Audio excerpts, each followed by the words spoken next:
আস্তাগফিরুল্লাহ হচ্ছে সেই চাবি যা আল্লাহর দরজায় নরম করে টোকা দেয় আর ভেতর থেকে খুলে যায় রহমতের দ্বার।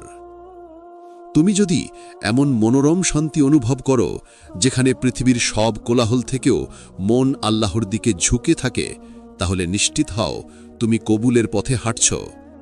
এই অনুভূতি পেতে হলে আস্তাগফিরুল্লাহ শুধু মুখে নয়, অন্তরের গভীর থেকে পড়ো। যেমনটি নবী সাহ বলেছিলেন, যে ব্যক্তি আন্তরিকভাবে তাওবা করে আল্লাহ তাকে এমন শান্তি দেন যা কোনো দুনিয়াবি সুখেও পাওয়া যায় না। এটাই প্রথম লক্ষণ তোমার দোয়া কবুল হচ্ছে। নাম্বার 2, জীবনে অজানা সহজতা আসা। দ্বিতীয় লক্ষণটি হল তোমার জীবনের কঠিন কাজগুলো হঠাৎ সহজ হয়ে যাওয়া। হয়তো তুমি এমন কোনো সমস্যায় ছিলে যা মাসের পর মাস সমাধান হচ্ছিল না।